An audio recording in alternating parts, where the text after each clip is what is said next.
Oh, cheater. I call foul. That's just me. Are you a tennis player, Bert? No. No? No, I was a soccer player and not a very good one. Soccer. But that's my sport. I've never played a paddle sport before. Oh, really? Yeah, so this is... How long have you been playing? For about 2 years now. Yeah. Yeah. So... really enjoy it. It's a fun game. There's so many physical issues, and this is like one of the games that I don't kill myself. You know, soccer, volleyball, football, you know, basketball.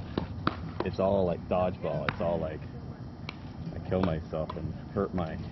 I've had both knees already replaced. Oh, really? Yeah. Ooh, So you're young. I got pins in my ankle and pulled out both hips.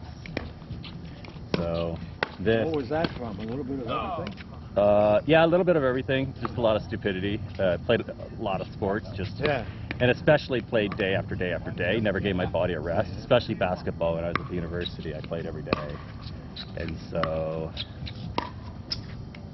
Play for the university? No, just you know, pick up and stuff. But this is the first sport I could play without ruining stuff. The worst is sort of like what you were talking about, muscle spasms, but not tearing things apart.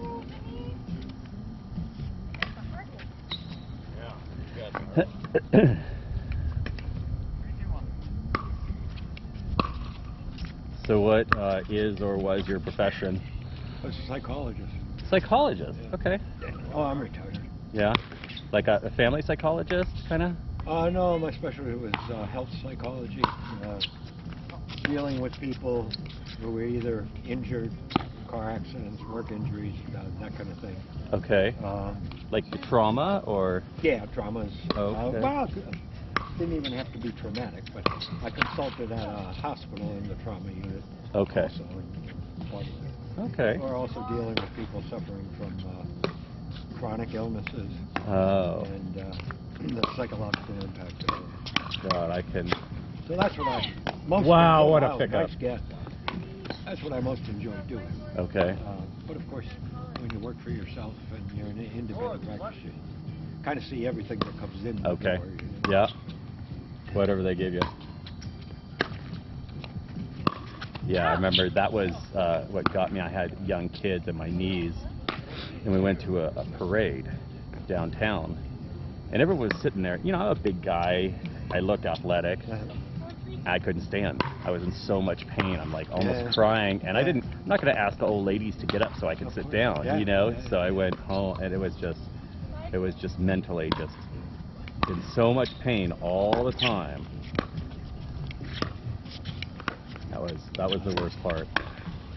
Wow, Mandy, nice pickup. Did you have them both done at the same time? Or? I had them 1 year apart. Okay. 8 years ago, so I think 8 and 9 years ago. So. I have a friend, pickleball player, who. Thank you.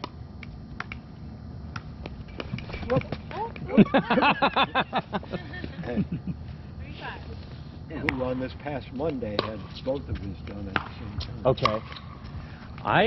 It's interesting because my mom had them done at the same time. And when did she? Yeah, and my doctor that I had them done, he wouldn't do them. He refused to do them because I was too young. But then I said, fine, I'm going to go get them out of the back of the truck. I am miserable and I'm not going to last like this. And he says, well, I'm not going to do them. Then he saw that I signed up for this doctor that wasn't very good, but he would do them. Yeah. He goes, okay, fine. If someone's going to do them, the best is going to do them. I'm going to do them. And so got him to do them. But where was I going with that? Oh, yeah, so my mom had them both done, but he insisted that you get them done 1 year apart. He said, I will not do them at the same time. And I totally believe that now. Totally, because what you do is you use one as a crutch. If you get them both done, neither one heals as well.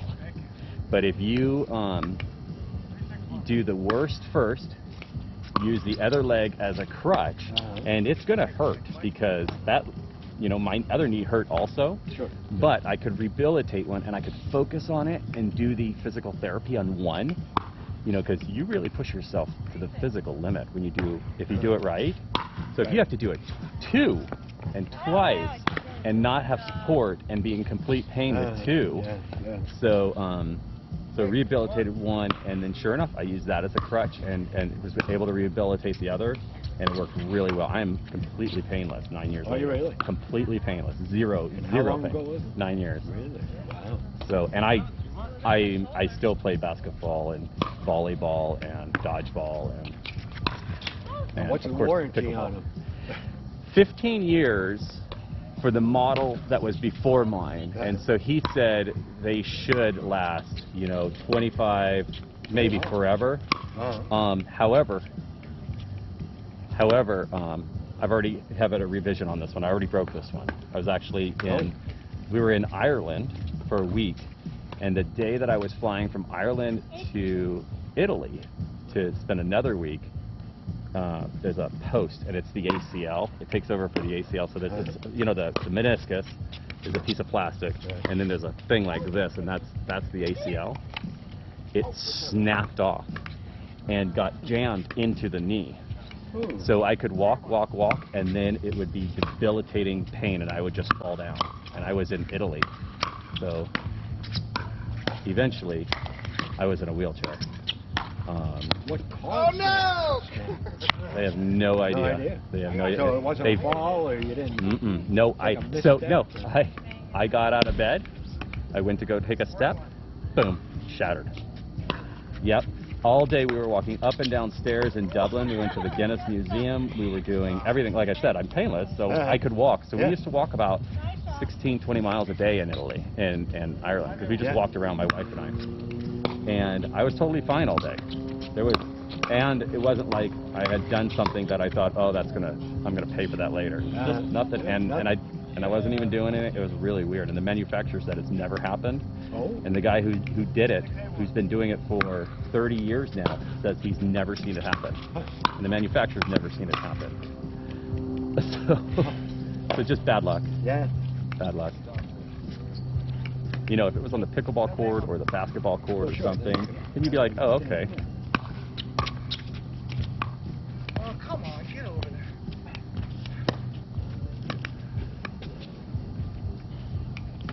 But I love this game because it's like, you can play it forever. I mean, I've played 3 hours and 49 minutes now. I mean, there's no... Yeah, I played tennis for a lot of years, and I developed severe tennis elbow that I had to give it up. Okay.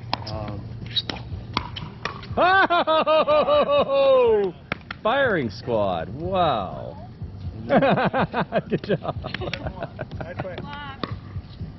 One day I was out on a bike ride in the country, kind of in the country, rural area, and I hear this ping, ping, ping, ping. What the hell is that? And it was near tennis courts, so I went over, and they had two tennis courts converted to pickleball courts. Oh. And I thought, that doesn't look like it's too tough on the elbow. Okay. Next week I stopped by, and I've been playing it for 6 No way. And when was that? Oh, that was 12 years ago. Okay. Yeah. 12 years. Yeah. And how often do you play a week? About 3 times. Okay. Wow. And where do you live? Just north of San Diego, Escondido. Oh, okay. Yep. Oh, yeah. Of course. Just north of Escondido. Okay. Nice. We were just down there. Yeah, we have a big group over there. Okay. Oh, really? And they're able to play with the whole COVID situation? How do you handle that?